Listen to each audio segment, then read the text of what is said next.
Après le sport et la littérature, c'est au tour de la mode de coller au thème girly « Je mange bien ». T'inquiète pas. Elle est la fashionista de l'équipe, toujours en avance. Enfin, pas au niveau du timing. Hein. Toujours en avance sur tout le monde. Et c'est vrai que je suis content qu'elle n'ait pas choisi de s'habiller en chocolat, car on aurait eu du mal, évidemment, à ne pas goûter en commençant par elle-même, gourmande comme elle est. Attention, jingle. Démodé, ridicule et pas de notre époque. On applaudit Nadra.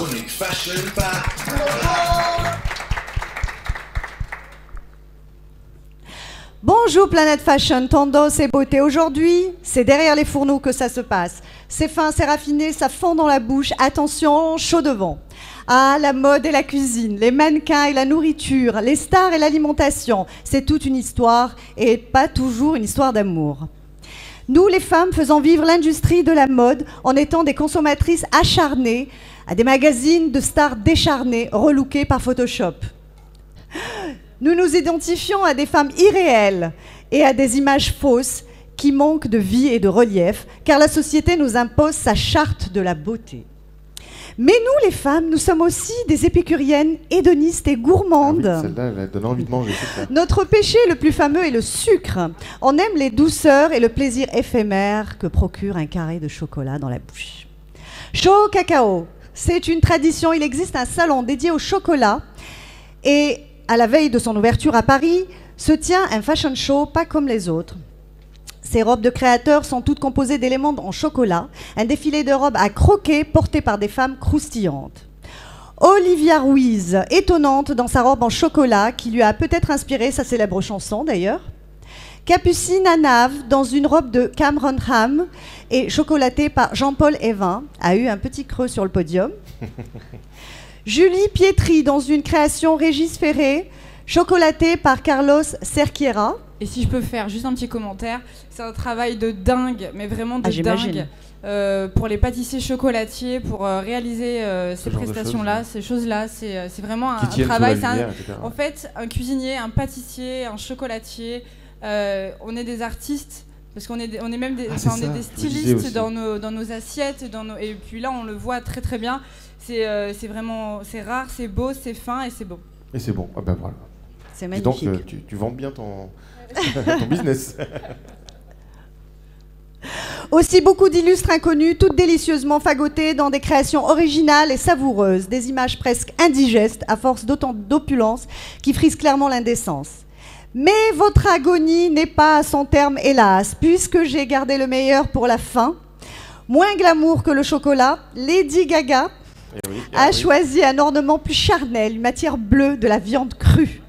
La mode est pointue et réussit à nous détourner même du goût, comme vous pouvez le voir, sur ces photos délirantes de la célèbre artiste arborant une tenue hors du commun, toute de barbac vêtue. Je crois qu'il y avait un message aussi. Elle n'avait pas de dessous. Il me semble, me disait Caro tout à l'heure. Elle n'a jamais de dessous. Oui, c'est vrai. Les filles modernes, normalement, font ça. Hein. Enfin, bon. Les fruits et les légumes sont aussi à l'honneur depuis plusieurs saisons sur des t-shirts très appétissants et très tendance, décalés par des jeans mom, traduisez des jeans en forme carotte, on revient toujours aux légumes, taille haute avec une longueur 7/8. Truc moche, là, ouais. Oui, le truc que tu n'aimes pas. Notez par ailleurs que le penchant pour la boostify vestimentaire date depuis les années 20 où Joséphine Baker dansait, rappelez-vous, quasi nue, juste avec des bananes en guise de jupette. Après la gloire des stars, celle des créateurs, des top modèles, ce sont les cuisiniers qu'en ont sens.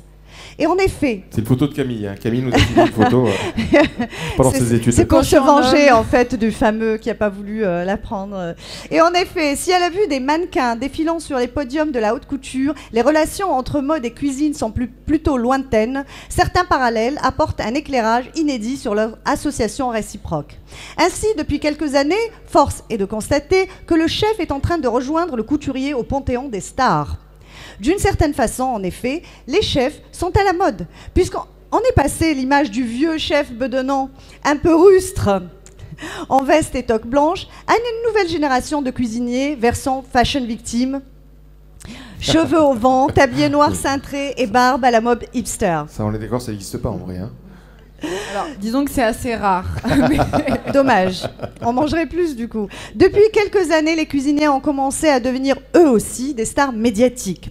Les femmes ne sont pas en reste, puisqu'en effet, elles sont de plus en plus acceptées et respectées dans cette profession, à la base très machiste, comme l'était la couture d'ailleurs.